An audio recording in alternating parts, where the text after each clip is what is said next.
It's all elite, not accepting defeat. A lot can change in 1 year, but more can change in 1 week. Believe the hype, the train's leaving tonight. Yo, pop a 40 and check your rollies. It's the All Elite Podcast, y'all. For the thousands in attendance and the hundreds listening at home, let's get ready to podcast. This is the American Psycho Lance Archer, and you are watching the All Elite Podcast. This is Welcome back, All Elite family, to another exciting episode of Wednesday night's main event, episode 4. And yes, AJ, of course we're podcasting, we're podding, bro.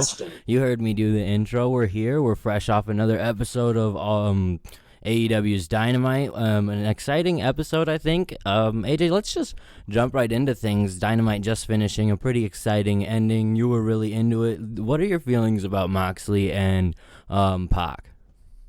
I thought it was a great match, like top to bottom. And I mean, I don't know what I expected, that it would be a bad match, but it was really good. And I don't know how I felt initially about them ending it in a draw, but the more I'm thinking about it, the more I'm like, yeah, that was a good idea. Because sure, it would make narrative sense to have John lose to Pac because Kenny lost to Pac, but you don't want him losing right now, I feel like. And so this was a good happy medium.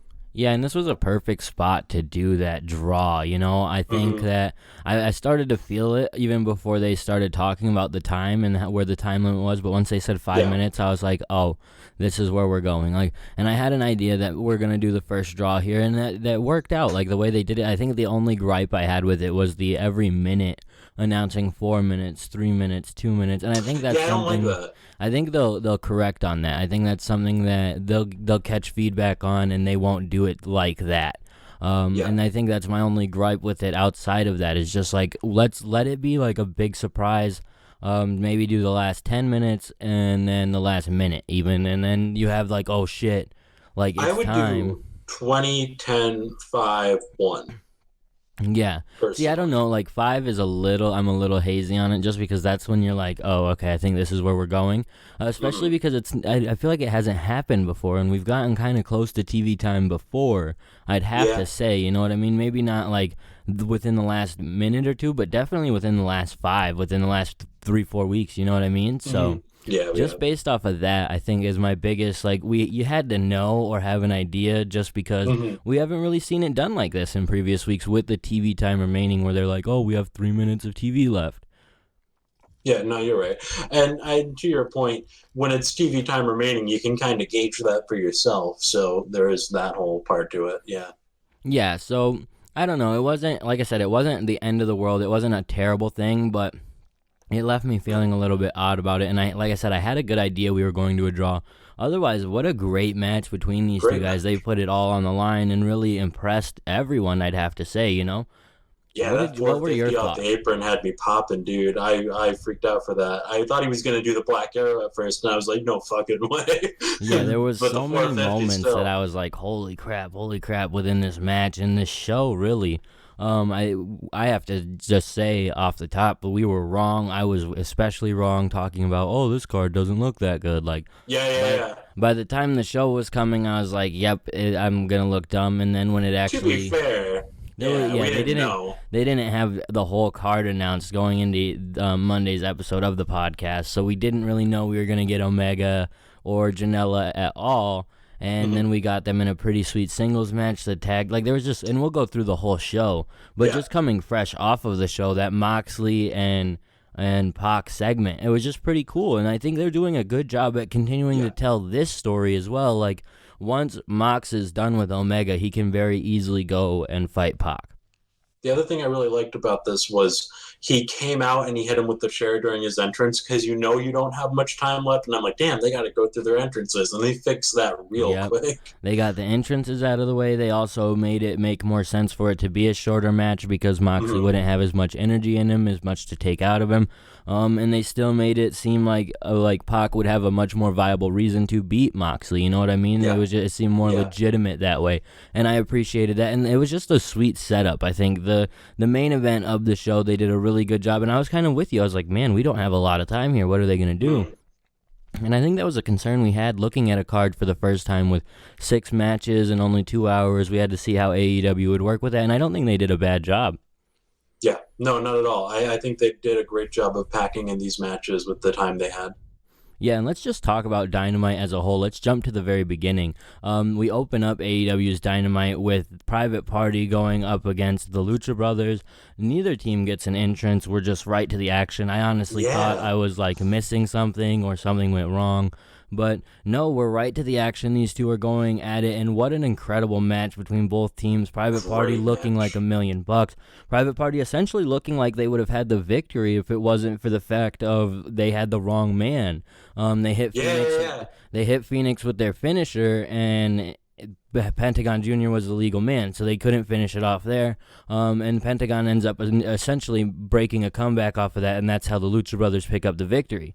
They validated Jim Ross, man. Yeah, so it was really cool to see the way that they told this story within this match where Private Party looked so good. They looked like they were going to win. And the way that they've emphasized now, like the legal man and the referee's doing a lot better job at not just allowing illegal shit to happen in front of him. The way they've done it now makes it all feel like a lot more important and stuff like that. Like you could tell the story in this match so much better because if your fans are paying attention, you should know, oh, that's not the legal man. That's why they couldn't pin him, but they would have won. Yep. And also, I like the idea that it's due to somewhat inexperience. The Lucha Brothers have that up on them, and because they're more inexperienced, man, they hit the finisher on the illegal man. Now they have to go beat the legal man. Now one of them doesn't even know who the legal man is. I kind of like that's why they lost. Otherwise, they had it. And yeah, they pointed it all out, and you could see it if you're paying attention and looking for that story. You can see it, and it's like, wow, that was a great job, and they did a really awesome job of telling it, and it was just a really good match that I think did a good job at elevating Private Party in a loss. And that's the thing that AEW has done so well is elevate superstars in their losses. I think almost throughout this entire show, I can't really think of anyone who lost on this show that I would say it hurt them really bad to lose. And we were talking on Monday that Private Party right now didn't feel like tag team title contenders. And more each week when they're wrestling, it feels more and more like, okay, these guys could be tag team champions and I would be okay with it. Absolutely. And I think with that said, we still have it being the right direction. Yes. We're not going right into them becoming champions because while I agree with you, I still think them going into the first finals would have been a mistake. Absolutely it would have been. But doing it this way, you're building them up the right way through the right time. Yeah, and I think and they did a great job with the tag team tournament as well. Just with this match and all these other matches, like they made stars, especially in Private Party. I mean, talk about an undiscovered tag team maybe 3 months ago, and now they're like one of the hottest teams in all of professional wrestling, and coming out of 2 matches with 2 of the best teams in wrestling, like they set them up perfectly, and they did that on purpose, going up against the Young Bucks followed by the Lucha Brothers. Like they wanted them to look like $1,000,000, and it made all the sense in the world. I'm sitting here watching and I'm like, yeah, it makes more sense for Private Party to lose to the Lucha Brothers because it just looks better. Even though some fans might be like, oh man, Young Bucks versus Lucha Brothers would have been a sweet TV match. Like we've seen it on pay-per-view, man. So this was, I think the way they booked it and the story they told and everything was really awesome. And I'm glad that Pentagon and Phoenix, my boys, are going to the finals, and hopefully they come out champions next week. I'm hoping too. They're definitely my pick to win if I got anybody. Yeah, so following off of this match, we get a Wardlow video package, which was pretty cool. It's essentially, I feel like, I know they're not, but I feel like they're listening because that was what I was asking for on Monday. I need more video packages. They're listening to the fans. Absolutely. So, and especially just getting a little bit more of an introduction on Wardlow and seeing this badass appeal of him. I'm happy to see that, and I'll be happy to see him debut. And I hope that he pans out. You know what I mean? This is the first big project for AEW in terms of like a new big Haas superstar, and he also does some like flippy type moves and stuff like that. So I'm just interested to see how it works out and how they really get him involved. Yeah, I mean, I don't know anything about Wardlow except what we're seeing and what we've seen so far, but I am excited for him. I'm expecting a really good Haas because with AEW, I don't think of it like WWE where, wow, this guy could suck or wow, this guy could just be... No offense to the guy or to anything. Think? Well, just because he's so, like, I don't know how much... time he's put into the business or anything, but he's super fresh to me and just someone that I don't really know about, so who knows how much time he's actually gotten in the ring, so... I trust the company more That's to fair. not bullshit me. Right. I just worry that when it's under the lights and he's actually there on TV, that there will be a lot of moments. And he's going to be one of those guys who doesn't have a lot of time to make those mistakes. I think the meathead character in wrestling, like your Rybacks and stuff like that, don't have time to make any mistakes. And so that's where I'm a little hesitant on him, but I'm super excited, and he could pan out really well. Like, that hesitation, the fact that I'm hesitant about it could be like a super benefit, because if he's super good, like from the beginning, and just stays getting better, then he's going to be that much better in my mind, because he'll just prove me wrong from the beginning and just continue getting better. So I hope to see that, and it was cool to see a package for him. Yeah, it was, and I'm glad we're getting that more. And then we have the commentators and everybody talking about how Christopher Daniels is recuperating. He'll be back in 6 to 8 weeks, which I thought was interesting. I think I still think that it's a storyline type thing here, but I think it's telling to see that this is going to last a little while. Like, we're getting SCU versus the Lucha Brothers without Daniels, and they're just not going to leave you thinking, oh, who's going to replace him, or if anything like that. So yeah. And speaking of SCU, they had the match against the Dark Order. I'm going to let you talk about this one, because you were so much more infatuated with your boys, the Dark Order. I'm not saying it was the greatest match ever, but I had no problems with this match. I thought it was good. My biggest gripe with the match was that I absolutely knew who was going to win. And that is a big gripe to have. That's not something I should know. But, I mean, if Dark Order won, you would hear me doing the exact opposite, and I would be on your side going, this is a garbage match, this match, everything sucks, Dark Order sucks. So the right team won, even though you knew who would win. Yes, and I think the Dark Order are great in the ring, but God, they just cannot connect with the crowd, and I think that just keeps biting them in the ass over and over again. But SCU had the crowd caught the whole entire match, which I thought was amazing. We get an intro package for the Dark Order, which I tweeted out was literally 2 months too late. It really was. These videos would have done so much more for them if you showed them on everything you've had Road to, being the Elite, everything. Like, just push it, because these are probably the most unfamiliar people within the like the same way Private Party is. And Private Party, we've seen 100% more than these guys.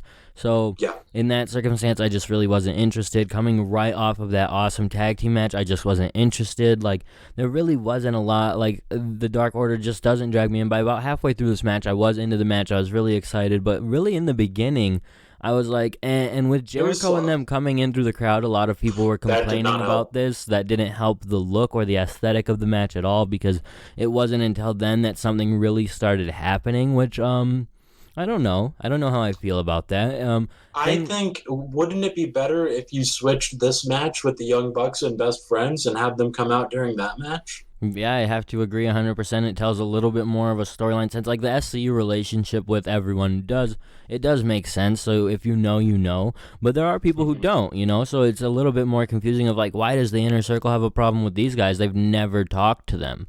Like, so in that circumstance and in that instance, I'm a little bit like, and it really did take away from the match, hurt the match a little bit, because in some ways, to some people, you could say that the Jericho stuff was almost like it was taking away from what was going on in the ring, because if you're seeing a headlock and then we transition to these guys like throwing popcorn and laughing and joking around, like, that's going to be more entertaining. So you're going to be feeling as a fan like, go back to them. I don't want to see this headlock or this guy that I don't know. Go back to Jericho. And he's the Jericho. guy I know. It's Jericho. You can't put Jericho whenever you're trying to. Already, this team is struggling so hard to connect with the crowd, the heels, and then you have better heels come out. Well, and struggling to connect with the crowd, and then coming off of one of the hottest matches AEW has had thus far as a company. Yeah. And then having to show, and you felt it, them coming out, like, it was just crickets. There was like a little bit of a boo when they first came out, but after that it was just like, we don't care enough to even boo you this whole time that you're walking to the ring. So from that stance, it was just like, oh man. And like you were saying, those video packages compared to the video package that were black and white and nobody saw them, and now you're finally bringing out the good ones. Now you expect the crowd to go hot and heavy and angry for the Dark Order. There's no way. It's just not feasible, and I feel like they really have done a disservice to this team. If anything, if there's anything AEW has done wrong that I'm upset about, I think they've really done nothing for this team and expected them to be a lot better than they are unjustly. Especially like you're going into a tournament and they have a bye going into the tournament, you know what I mean? And they don't look like anything coming out of it now. Like literally going back to the video package, like you said, it was really well done, well produced. But in the same token, like it didn't even tell the story of them or why they're there or what's going on. It didn't start with them destroying the Best Friends and Angelico and Jack Evans. Like it didn't start with any of that. I mean, there might have been pieces shown in there, but it wasn't like a chronological thing for you to understand what was going on or anything. It was just a really well done video package, which is fine. But like I said, when the video package came on, I was like, oh. Now, Yep. Thanks, man. Thank you for doing this for me now. Like, wow. And that's really how I felt, because I just, the Dark Order, it missed 100%, and it's almost something you just got to let it go. I mean, and that's like, because it's never going to click, I don't think. It could down the line, and if you're persistent, but I don't know.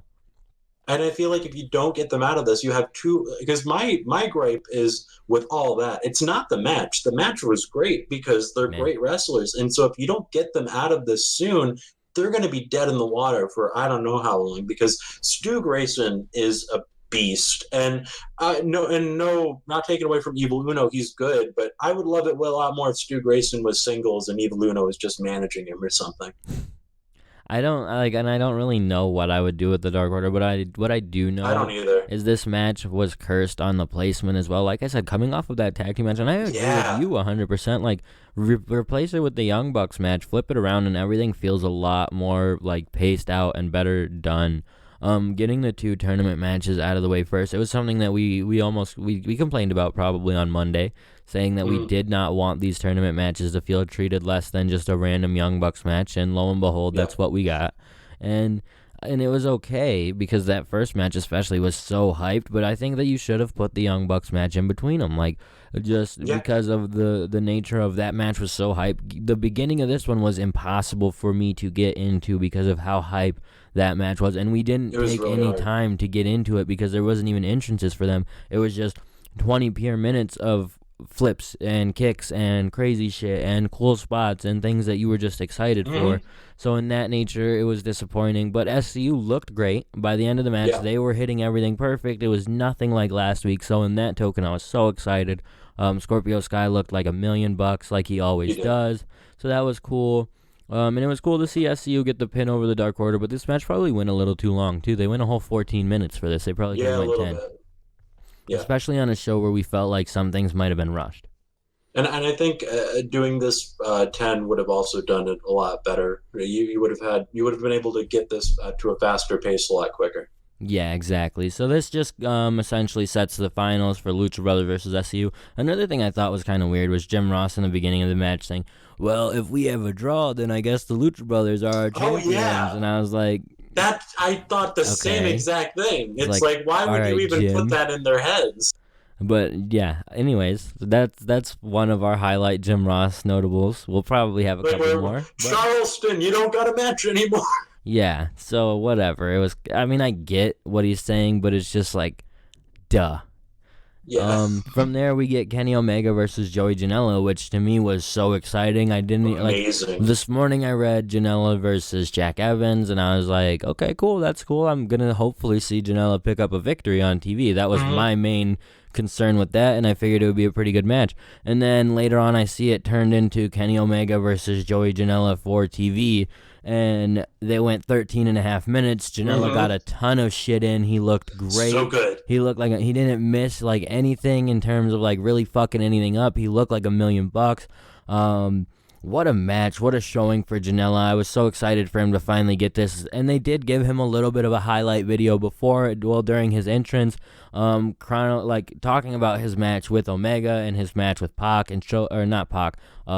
Moxley, showcasing his matches with these guys and these hardcore death-defying things, and it was so exciting to see, and it was so great to see Janela finally get an opportunity, but of course he comes up short. Andrew, I love this match so much that I forgot to put it in the notes. And and I, honest to God, think this is one of my favorite matches I've seen out of AEW on a show with also one of my favorite matches I have seen out of AEW. And oh my God, that was because I think this did a great job of doing something very important. Joey Janela is not just a deathmatch wrestler, and anybody who has that in their head does not anymore. Joey Janela can hang with Kenny Omega, and that's a really important thing to note because he is a real star. And I think this did a great job of showing everybody Joey Janela isn't just a mid-card hardcore It just spot proves guy. us right what we've been saying this whole time, that Janela's the shit, and we've known it forever. So...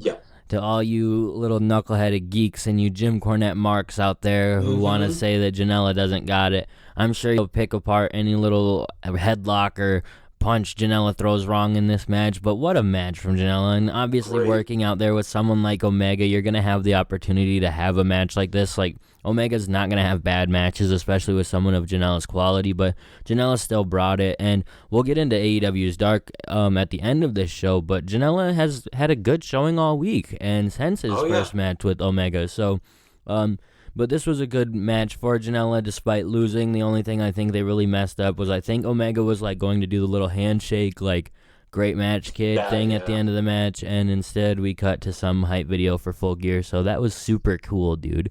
Great job, Kevin Sullivan, you bucktooth geek. That's a Kevin Dunn reference for anyone who doesn't know. I seriously, I think I was triggered. I think that's the word. I was V-triggered. I was V-triggered. I was V-triggered twice. I got hit in the head twice because of that. And it was terrible. Why? I just wanted to give him the handshake, and then I would be like, you had to feel like that's where they were going. I'm sure they might have a video of it on social media at some point. It's on Fight, I'm sure. So it's like... man, because it looked like that's where they were going, and that was just a little extra rub for Joey that was already looking like $1 million throughout this whole match, and it was sweet. And dude, Janela gets hit with a sick V-trigger, drops on the ropes like he's dead.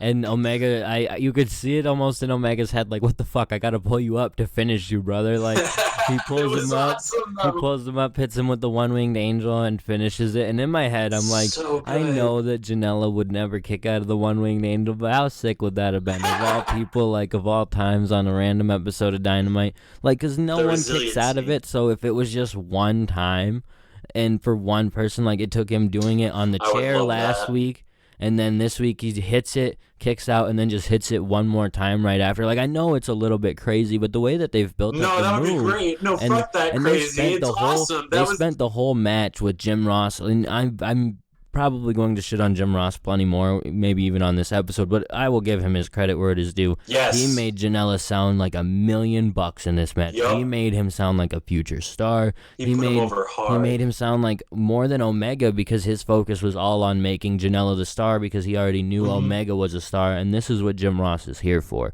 So I will probably have moments where I criticize him, but I have to give him, this is what he's here for. This is why we deal with those critiques, because, man, when just listening to it, I was like, oh my God. Like, I was, as a fan, I'm like, yes, this is it. We're pushing him. Like, and this is a legit, like, they made that focus to say, and like, someone had to have put the initiative to say, we're getting Janela over, because we're not going to just put him up against Omega twice and then have Jim Ross sitting here putting him over on commentary. Like, you don't hear that in every match. So there had to have been that initiative to be like, Janela. So I was so excited to hear that too. Like, that was almost as good as the match. Just the commentary to help make him a star and elevate his star. Mm-hmm. Absolutely. And I think I even said in our chat, Jim Ross put him over hard, and he did. And I was this match was so good. If it wasn't for, also, no, wait, I want to backtrack. It's not dumb. That was the best fantasy booking I've ever heard. He absolutely should have kicked out of it now. And in my head, I was thinking about it, like, Joey going up to him in the back, being like, yo, so you think I could kick out of the one-winged angel? And Omega just laughed. Like, no, dude, I've been protecting this through Wrestle Kingdoms and everything. Get out of here. So like it's funny though. It would be cool, and that with Janela it like would have made a little bit of sense. So, and still in losing, in taking a 1-1 Winged Angel and taking the finish, it was still enough. Like he still looked great. He looked like $1,000,000, and it was awesome to see him get this opportunity on live TV because Joey is someone that I've just been.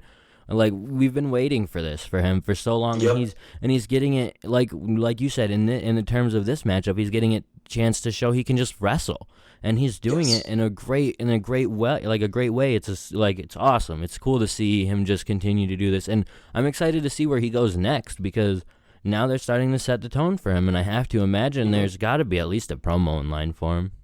I would hope so. Coming off the match with Kenny Omega, I feel like they have to be at least cognizant that they're gonna have to push him, right? And everybody loved the match. The crowd was hot. Yeah, the crowd, and they were hot for him too. They weren't just hot for Omega. Yeah, and that's one thing you can sort of notice with the AEW crowd is when they only give a shit about one person in the ring. You could like going back to that SCU match when SCU was doing a lot of really cool shit. You could tell when the Dark Order was, the fans didn't really care. Yeah, and to be fair, every AEW match has a pretty hot crowd in comparison to the other company. But up north, brother. I know what you mean. You can definitely tell when it's one-sided. And you know what? While you mention that, let's just take the time to shout out every crowd that AEW has had because the crowd is essentially a whole other character in and of itself, and there has not been one disappointing week. And honestly, going into this week, I was a little nervous. I know that Pittsburgh is still a good wrestling area and a good town for it, but I was like, oh, we're kind of getting out of that Pittsburgh. We're in like our fourth show, or we're not in like PA or Philly, I should say. Sorry, we're going to Pittsburgh and we're in our fourth show. Like, will it be a little less hype? And no way.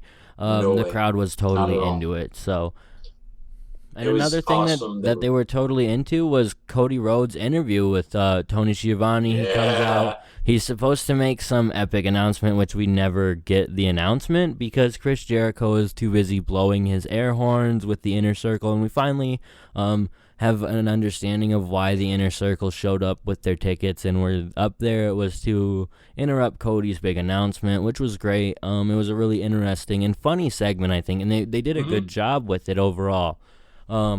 Jericho's sitting there running down Cody, talking about how, just talking shit to Cody, and Cody's like, I'm not in WWE, I can cross this barrier and come and beat your ass. And Jericho looks a little bit worried, but then he remembers he's got his whole group, so he's like, you're not gonna fight all of us. And from there, Cody's like, shit, you're right. But then we hear the music of Dustin Rhodes, so Dustin Rhodes comes out, and Jericho's still like, that's 2 people, we don't give a shit.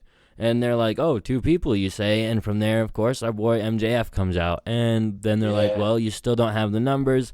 And for some odd fucking reason, DDP shows up. I loved it, though. Apparently, DDP just travels everywhere with Cody Rhodes or something because he's just there to be the backup. His yoga buddy.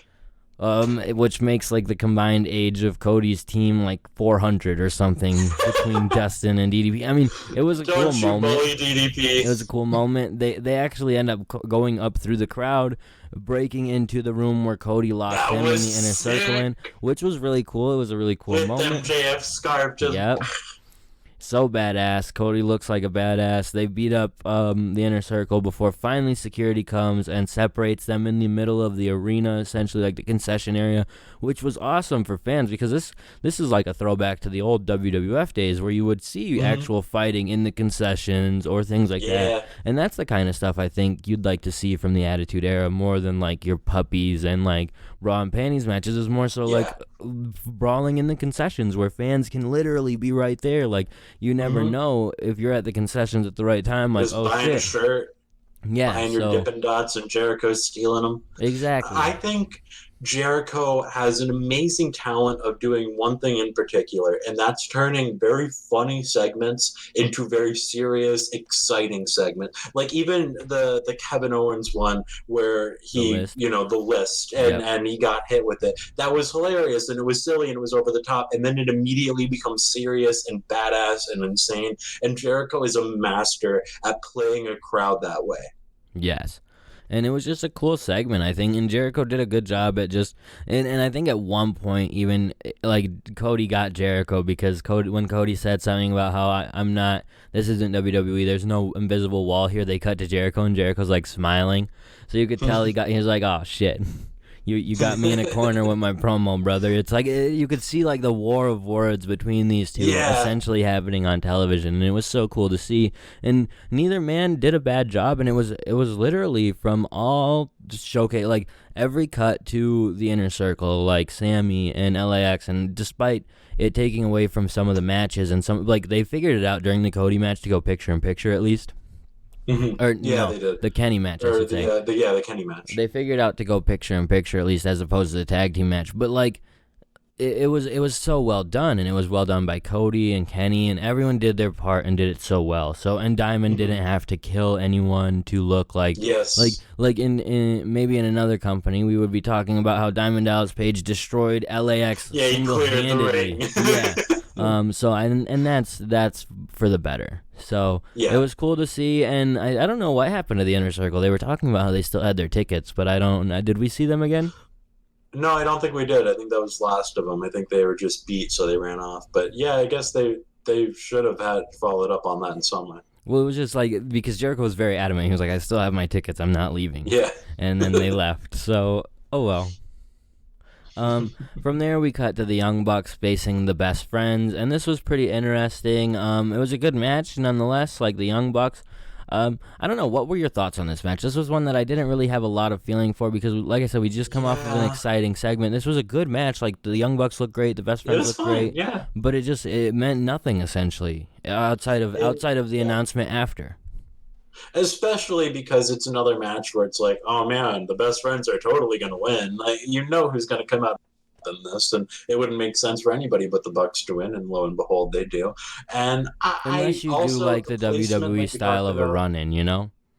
Yeah, and they don't like doing that, so you know that's probably not going to happen. So yeah, I'm on board with you. I really didn't have strong feelings for this match. It was not bad, and that's it was the thing, fine to fill good. time. It was quite good, actually, and they got about 12 minutes. And I think that was maybe the thing that I disliked the most, is it went a little too long. Not too long in the sense of like this match is dragging, but they again, we have so much happening on this show, so much like time allotted to different things. Like, we could have done without maybe 2 or 3 more minutes of this because the Best Friends are like, they're legit real life friends. They don't want to just go over them in a quick fashion, which is fine. But I would have almost preferred to see that. That's what should have happened here, because the Best Friends, like, and I don't know. How do you feel about Orange Cassidy having to get involved in every match? I didn't like that he got involved during the match. I didn't mind the super kick before the match. I thought, okay, that's fun. But after he did the dive, I'm like, and I felt a little Jim Ross coming up in me, and I'm like, hey, that should be a disqualification, referee. And the one bright side is they made a very clear point to have the referee distracted every time this week. I didn't notice that. Oh, definitely. That was one thing that I had to note on this episode, is they have made, you can feel it. You can feel these changes from week to week watching AEW television, where you can tell they're listening to the fans and to like the bigger podcasts or whatever they're listening to, because they're so in tune. Because every single time anything was happening, they were literally getting the referees involved or blocking the referee's vision. And I think it might have been because I was watching Dark as well, and there was a lot of that on Dark too. I did notice that on Dark. Yes. So they did such a good job, I think, at just focusing the referee's attention away from what was going on. Again, the Best Friends pulled the referee to the corner and were like focusing on them, so then Orange Cassidy could do what he needed to do. But my thing is, like, Orange Cassidy doesn't need to get involved in every match. No, he doesn't. And because they're not heels, so it's like, it's just for a random pop, and eventually that wears out its welcome, you know? It makes the Best Friends feel like a jobber team. I feel like, not a jobber team, but I mean, they hard do to feel take like seriously. it, because the guy who's never doing anything and is a lazy sloth gimmick is more over than they are and more popular, and so, and he's never even lost. Like, he's never had a match, but he's never even lost. So, and to be fair, one thing I do want to say, the crowd loved this match. They were hot for it the whole time. So that's what's important. And I don't think it was a bad match. Like I said, again, these two teams always have good matches, and it was a good, like, it wasn't too long in a sense of like, this dragged on. It was just too long in the sense of, we have other things to do on TV. We could have done this in 9 minutes as opposed to 12. But still, nonetheless, these teams are both great. I hope to see a brighter future for the Best Friends, because they got to look really good in this match. Yeah. They definitely did. And Chuck Taylor keeps looking good in every match he's in, and I really like that because I feel like Chuck Taylor has been this unsung hero in professional wrestling for so long, or just a viral video, but he's a lot more than a viral video, man. Chuck Taylor What can if wrestle. what if they end up killing Orange Cassidy like the best friends? That like unless that's the way that Oh no. because and then he ends up with a partner or something because I'm just confused as like because he's always stealing their shine, you know what I mean? He's always taking their spotlight, doing this big spot in the middle of the match. And that's what gets me is it's like we're watching this match and every time we talk about a best friends match, the first thing we have to talk about is like, oh, Orange Cassidy said he wasn't going to be there, or Orange Cassidy was there and he did this sweet ass spot that sort of was cooler than anything anyone else does because pretty much like what's cooler than a guy putting his hands in his pockets and just diving to die because he's not catching himself, he's not like, and he dove to die this week, you saw it, like he fell pretty hard and pretty like it was a cool dive, so it's like what's cooler than that? So in the terms of all that, he's like the Wile E. Coyote where he sort of takes away from everything else that's going on around him. So I don't know, I think it would just be cool to see them turn on him and add a little bit more of a refreshing side to the best friends and give him a reason to have a match. I think if they were to turn on Orange Cassidy, I think I would die a little inside, but maybe that's the best thing to do. I don't know. It's hard to believe, but you never know. You never know. Coming off of this match, the Young Bucks accept Santana and Ortiz's challenge for Full Gear, which you had to anticipate, but of course you have to make it official, I suppose.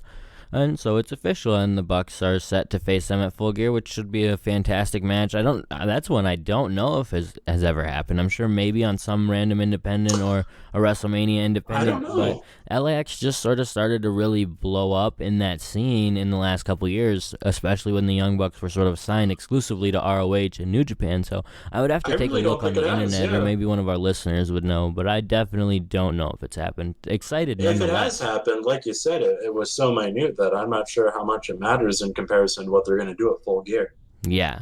And then coming off of this announcement, we get another video package that I'm going to say is a couple weeks too late, a Dr. Britt Baker video package, which I guess some people really liked. I really wasn't too focused in on this match or the video package, so I don't know.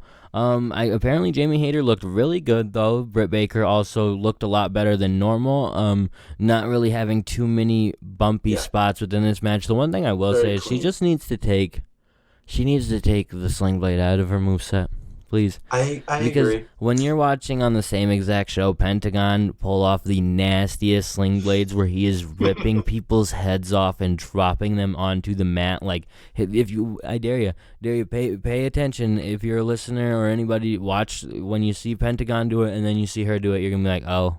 Yeah, maybe she shouldn't, because she barely connects with them, barely touches them, spins around, and like grabs them on the way down. So, outside of that, fine match, and Britt Baker wins with a super kick and lockjaw combo, and maybe Jamie Hayter is someone that could have a future with AEW, especially they gave her a decent amount of time. I thought she did great. I thought, like you said, it was a very clean match. Britt Baker has been, like you said, having hiccups and bumps in the road. This made her look very well, and in her hometown where the crowd was hot for her. They were going crazy. They were throwing those terrible towels around, man. That was really cool to see. Just how they show out for their city, man. So that's cool. That's good to see. Yeah, for sure. And an overall good match. Not my favorite match on the card or anything, but it was solid, and I would be happy to see showcase and not necessarily the jobber match we were expecting. Yeah. So, and that's not a bad thing. Again, like, it was cool to see, like, oh, this semi-unknown girl isn't just going to come in to be a jobber. Like, she might actually have a future, or if they use her again, she won't feel like nothing, I would almost hope that's what they do with their jobber is use them, like, every time we go near this northeast area, oh, give up Jamie Hayter a call. We used her like the last 3 times, and we already have a record for her. So that would be cool. Would be talented people that they're not going to use all the time, but they could use once in a while. Yeah, and Jamie Hayter, I don't know too much about her, but I know apparently she's like seasoned. She's not seasoned, but she's been wrestling a bit. She's in Stardom. She's overseas a lot. She's in England a lot, and I think she's from England. AJ thinks anyone who works for Stardom is a 5-star general. So I think anybody who works for Stardom is in the right place to learn how to be a good wrestler. He thinks they're 5-star generals. Yep. But anyways, after this, we get Jamie Hayter backstage. She's about to be interviewed, and Brandy Rhodes like destroys her and points like this what was for that, a long Andrew? time. I think What was she my doing? only assumption is that Brandy does not want Britt Baker to be champion, as she has sort of made claim to. She doesn't want Britt Baker to keep riding wins, and so she brought Jamie Hayter in as someone to stop her. And instead of stopping her, she just went out and had a good match and lost. So she was mad about that, and is just like pointing at us. It was awkward as hell. She's mad though. as fuck, dude.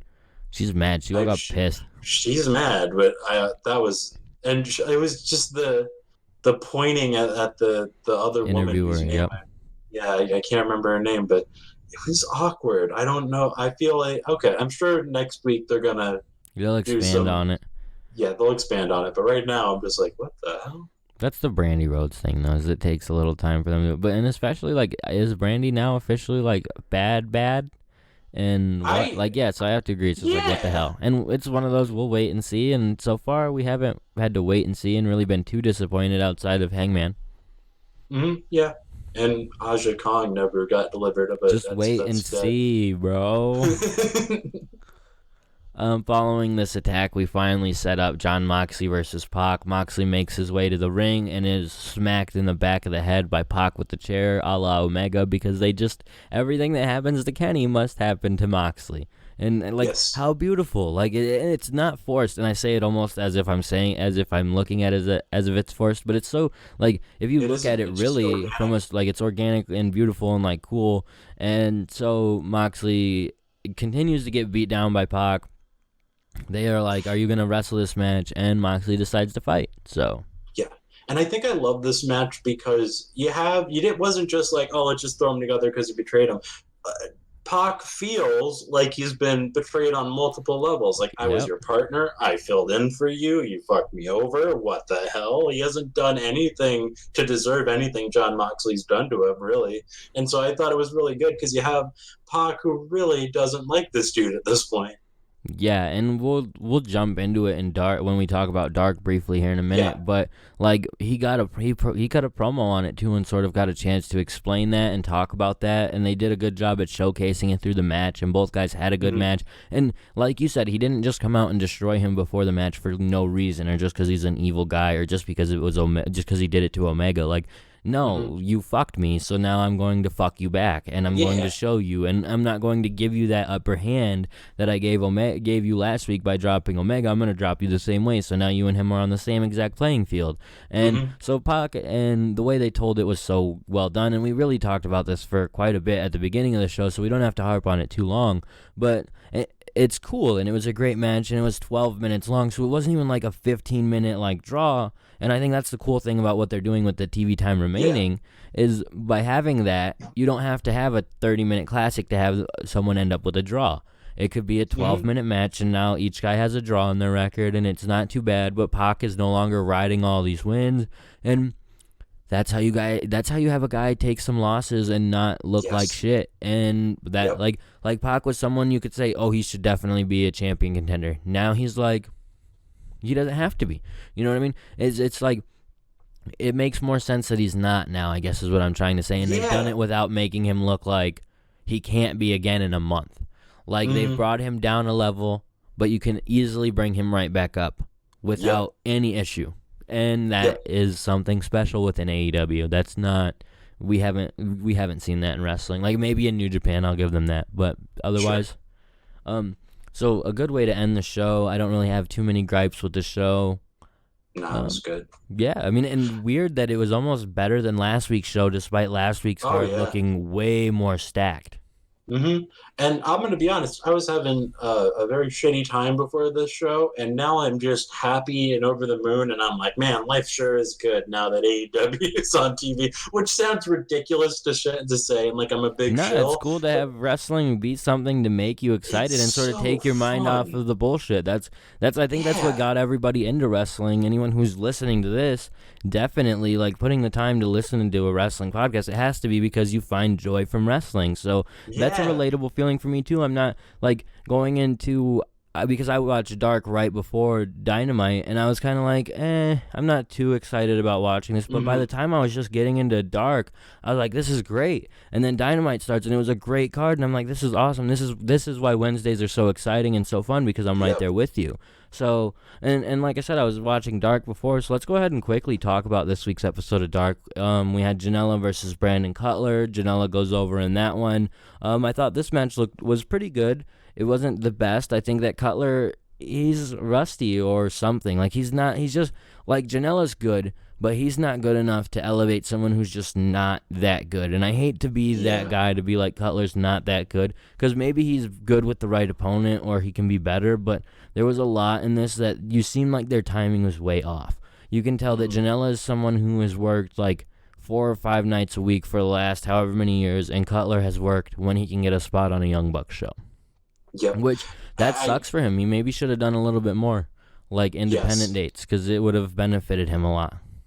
That's exactly what I was going to say. It would have really behooved him to just be in the independent scene during that lead up to TV, because coming off of a hiatus of that long, how long was it? It was like, what, years that he wasn't wrestling? Yeah, and he might have done he's never really been consistent in the indie scene since he probably took that break, I would have to say. You know what I mean? Outside of maybe a couple PWG or local to him shows, or like I said, whatever he could get on with the Bucks. And that's where they should have tested out essentially an excursion program with him and just sent him with Janela, because I'm pretty sure he's their video guy. Sent him with Janela in terms of okay, you do video work for Janela, but you also work cards with Janela so you can get experience working on shows that Janela, because Janela's he's got the magic touch. Everyone he touches turns to gold. So put Cutler with him for a couple of months and it would have been way better than and I'm not saying he in a match he can turn them to gold, because clearly this match wasn't bad either, and Cutler got to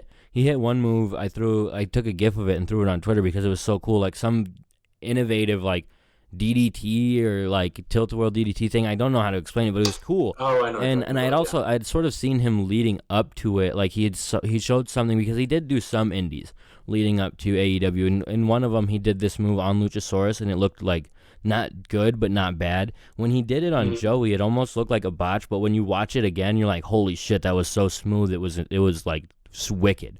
So, in terms of that, he looked good, but otherwise, I was just glad to see Janela pick up a victory, and it was a good match. It was good. I mean, I wasn't blown away. I wasn't like, oh, this is great. It was a good match to get Janela a win. He's a guy who needs a victory, especially now knowing he went into tonight and had to lose again to Omega. A victory here, and it set him up going into another match with Omega way better. It is not lose and then fight Omega again. It was lose, pick up a win on the road to fighting Omega, and then fight Omega again. You know what I loved about this match? How much Taz put over Joey Janela. Yep, again. I was like, Taz was so good. He was doing great, and just putting him over, just like Jim, just saying this guy's the man. He's resilient. He's just really a hard hitter, and Taz likes him because he's doing all this hardcore shit. So Taz is being the ECW guy, going, "Oh yeah, this is my guy," and so I love that. I just got that vibe. Exactly, and it was just, like I said, a good showcase match for Janela, and like I said, for Cutler, I just hope he gets a little bit more opportunity to tone his ring work, and that's what sort of sucks about the fact that dark matches aren't really dark matches. They go up on YouTube, because he can't just work a match that no one is going to see or just a live crowd sees, because I think he needs some of those, you know what I mean? He's someone who could almost really benefit from a developmental program, and I don't mean it to sound like a dick or anything. It's just because of how much time he had off, and then not really working a lot leading up to this, and still not really working a lot, you know what I mean? Even probably less so now. He's worked what, two or three times since we started on TV. Twice, yeah. If you include the Battle Royal, maybe 3. So it's tough, and that's where it's a little bit disappointing, because again, that MJF match left a really bad taste in my mouth for this guy. This match with Janela was a little bit better, but again, like I said, it wasn't even botched moves. It was just they were both running the same way the same time type of thing, just bad timing type of shit, where you don't see that with Janela against other people, not just Omega, but like other people of his caliber. So I think that they did let us down a little bit in that factor, but it was good to see Janela get a win. Yes, and that's the takeaway here for me. Yeah, from there we get Nyla Rose taking on Leva Bates, which was a match. It was short and sweet, so that was cool. I think people had like a problem with it. I don't know if I just didn't pay well enough attention. They got the heat on Avalon in the beginning, and Leva was just fine. Like, there was nothing that was like super egregious to me. I don't know. The opening promo was bad, but so are all of them. I was super nervous, man, because we came off of the last podcast, and I'm ending the podcast like, I love Leva Bates. And then someone in our group chat was like, an hour or like the next day was like, Leva Bates is the worst. Yeah, I saw that. And I was like, and oh, man. I don't know. I don't get it. I think her job is to be a jobber, and she did that job perfectly well. She made Nyla look great, and I think, but what else do you want? There wasn't really any missed spots. I don't think that stuck out to me in terms of that. It was like, it just felt really slow and set up, maybe. Like, everything she was about to do, you could like sort of see her going into it. But outside of that, it wasn't bad. There was nothing really terrible about it. And even when Leva got a little bit of like a run on her own as like a 20-second run of getting shit in, she looked like so shocked. She's like, oh my god, I can't even believe it. So like, you could tell that she's just supposed to be a jobber. So it was cool. And Nyla picks up a victory, so that's good. Yep, I had no issues with this match except for the opening promo, which I always have an issue with of some kind.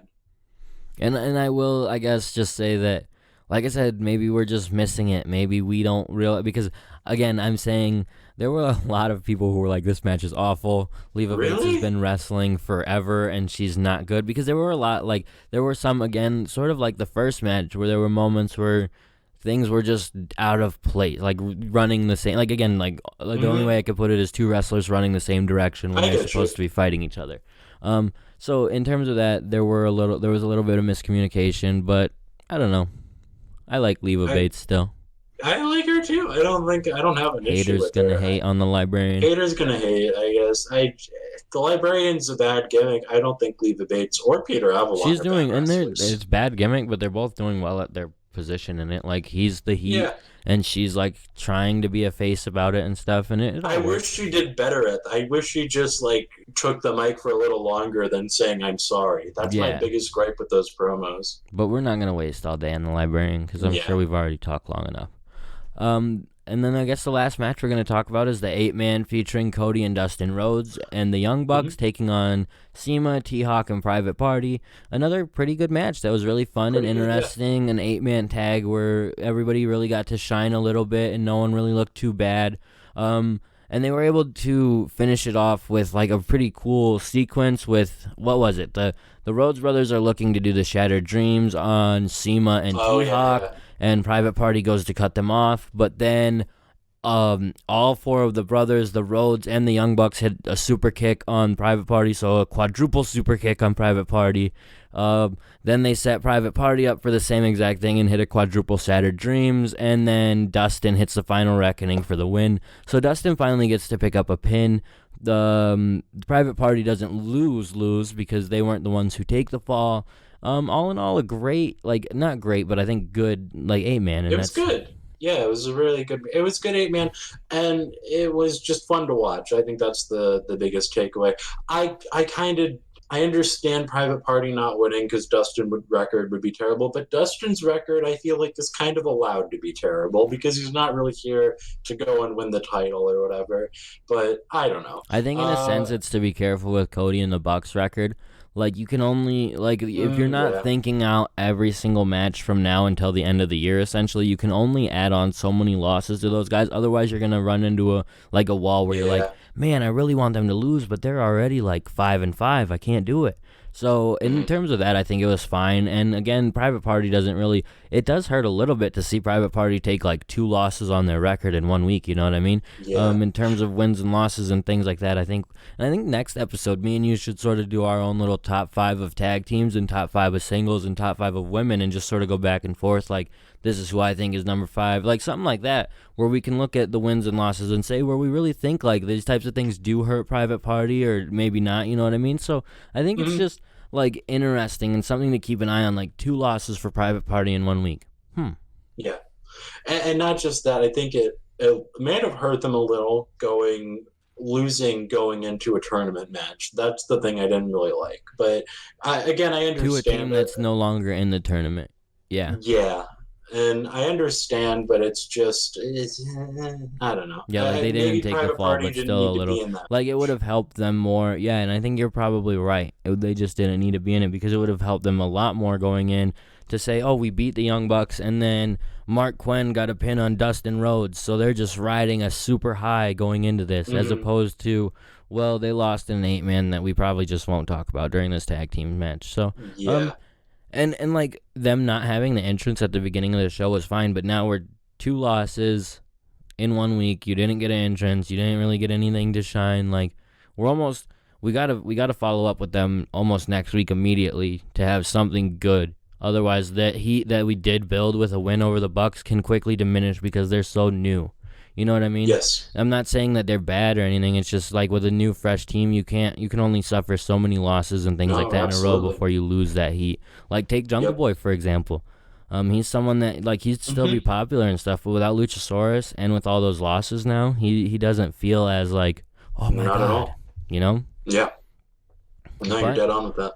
But I think this was a fine episode of Dark. The one thing I do hope is that next week is like a step up, because it wasn't like, despite the quality of the matches and everything going into it, I wasn't like, I can't wait for this one. Just because, again, like if I wasn't a Janela guy, who knows if I would have like tuned in, like I would have tuned into the whole thing because I do the Yeah, gifts I would and have stuff watched for it Twitter. just to watch it. But you're right. You know, just because the 8-man, you know, there's not a whole lot going on in that, and then the other two singles matches, like I said, they weren't bad matches, but they weren't great. So just a fine episode of Dark. In the numbers for this one.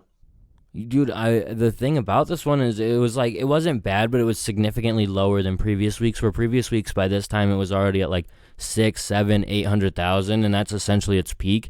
And then this one is at like 400,000. So I was like, oh, are we? Oh. So by now it could already be up to 5 or 6. So I could be off. It could still continue to grow throughout the day. But it is worth noting, I think, that they just aren't like, it's not as high because of this show. And I think that they could benefit just from putting on, like, because Dark is still new. It's still like a little bit new to people. Maybe some people haven't even watched the first 2 shows.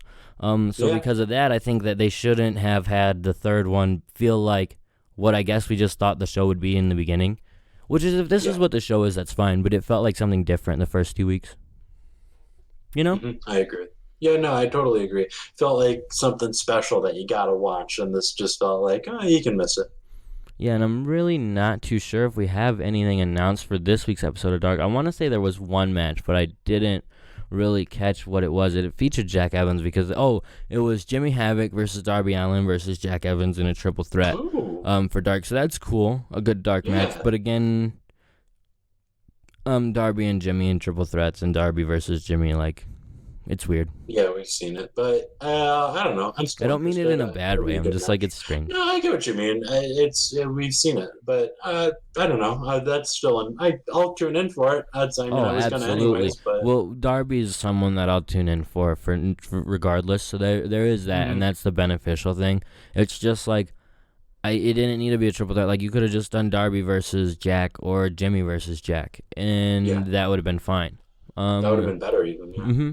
So, but it's cool, and it'll be fun to see, and that's the only one that I know about so far. I'm sure there will obviously be other matches that people will know about by the end of the night, but it's cool to see that there's almost a guaranteed match that I'm more excited for that one than these 3, and that's not to say these 3 were bad or anything, because if people are really big Young Bucks fans or Cody Rhodes and Dustin fans, then they were obviously more excited for this, but I don't know, I'm a big Darby fan, so I'm really excited for that. Overall, though, an exciting Wednesday. I think I might decide to start just watching Dark on Wednesdays, because 3 hours of AEW in that fashion was so fun. Like, by the time AEW started, I was thinking the same. Yeah. I was like, this is cool and this is fun, and it's still got 2 more hours to go. Instead of when I'm watching AEW, it feels like almost rushed to me. Like, oh shit, my time is up. So, I don't know. I do like to do the gifts as soon as I can on Twitter for people, but I don't know. I was still able to interact with people a lot throughout the middle of the day, where, like, it was random, but there was still, like, I got Joey Janela retweeting stuff, so it was cool as fuck. Like, it was a fun time. Yeah. So not just that, but I'm sure there's somebody else who did what I did today, where before I watched AEW, I just had True TV on watching last week's episode. I wasn't really I do that a I lot. just had it on. So I was like, yeah, I could be watching Dark right now while I was doing that. Yep. But I had already seen it. So I think that's what I might do, is just start watching Dark, especially if there's not a must-see match for me personally. But yeah. But finishing things up, AJ, what was your Wednesday night's main event? I think it's got to be Kenny Omega and Joey Janela, which... See, that was last week's. Second time. I know, I'm not going to do that one. I'm going to have to say, for me personally, it was the Private Party versus Lucha Brothers, but I could see why you would say that. I can respect what you're saying too. I totally get it. But Joey Janela versus Omega this week, because it was such a different kind of match, I think I really liked it. Yeah, that was cool. It was cool to see like the two different spectrums with that match. Last week being like a hardcore hell type of match, and this week being much more traditional and still really fun and well done. It's really fair to say that that's your main event, and I think you could also make an argument for Pac versus Moxley outside of the finish, which it wasn't a good thing, but it wasn't a bad thing. And of course there are matches as we said last week, we were going to include Dark in our Wednesday night's main event, but I wouldn't say there was anything on Dark that came anything close to anything we've mentioned. So for AJ, this week his Wednesday night's main event was the same as last week, Joey Janela versus Jon Moxley, Joey Janela versus Kenny Omega, but they made it legit for us this week, in case anyone was complaining that we made a Dark match the Wednesday night's main event. Well, guess what, brother? This week, AJ's Dark match is on a Wednesday, so that's cool. Like I said, for me, just leading into that first match, and it was so different to be like, no entrances, we're just going with all action. Yeah, essentially what I expected with Cody versus Sammy G in week 1. Yes. So I was like, almost, like I said, I was really confused. I was like, oh shit, did I miss something? Like, did I not turn the channel like early enough or what? But no, and so it was cool and a really like exciting match from start to finish. I saw some guy who was like, this match, you could tell every spot that was coming, and it was just a lot of flippy dippies. And I was like, that's weird, dude, because I wouldn't say I could tell everything that was coming at all. Like, personally, yeah, no way. It was almost a lot more where I was like, holy fuck, I've never really seen something like that. This is a very gun to my head situation, because I really like that match too, and I really like you said, how they started it, and just every spot was great. So no, I wouldn't agree with that at all. I had to say that I was way happy with the team who won this one. Like, despite me sort of coming around, like I wouldn't say I hated, but I wasn't a big fan of Private Party going into week 1. I've essentially come all the way around full circle to where I like them. I still didn't want them to win. So Lucha Brothers winning was the perfect result for me, whereas obviously Joey's not going to beat Kenny. I'm still such a Joey mark. I would have rather Joey beat Kenny. If Joey beat Kenny, that's my match of the year every year. So, but no, it was still nonetheless a great match there, and a great Wednesday overall for wrestling fans, especially if you're just tuning into the AEW product, or you do tune into NXT at some point. Like, Wednesdays are still great. There's nothing that I can complain about. The one thing I'll say with AEW is it's consistent every week. Every week, you know the match card going into the show where you're like, wow, this feels like our friend Joseph. Big shout out to Joseph.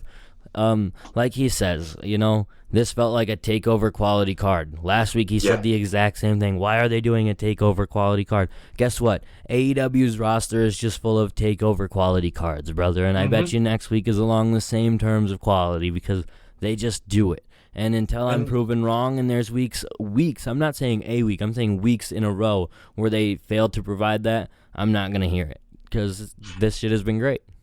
And takeover quality cards is what should be seen on TV when you have a 2-hour show. And that's just how wrestling should be.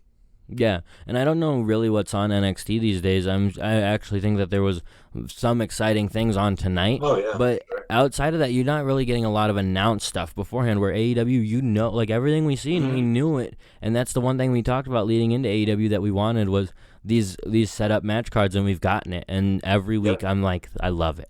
It's so cool. It's like, outside of that one LAX match, which I'm not complaining about, but outside of that one, everything has been announced. Yep. And the one was a squash, which was cool. Yep. It's just been great. It's been like, it just feels like wrestling is fun to watch again, and I can't be more Even Britt Baker's match against that, I forget her name, Hater. No, I don't hate her. I think that's her last name is Hater. But It's that Hater. match against that girl, like they even announced that beforehand and had announced who her opponent was. So even though it was like, oh, Britt Baker's going to appear, they were able to close it out with that. So that's cool. And another great Wednesday. But AJ, go ahead and plug your social media as we wrap things up. You can follow me on Twitter at BigMatchAJ, and you can follow me on Instagram at AJTheFitzy.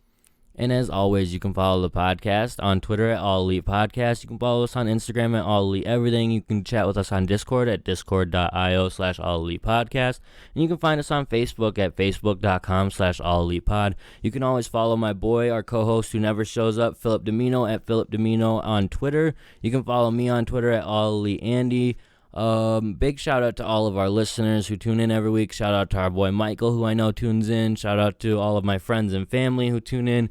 Shout out to all of AJ's friends who tune in. Shout out to all of AJ's family who tunes in, because we can't leave them out either. Thank you guys, though. We appreciate the support, and we appreciate the community continuing to grow as AEW continues to grow. So it's just been an awesome time. Thank you guys so much. Until next week, see ya. Bye-bye.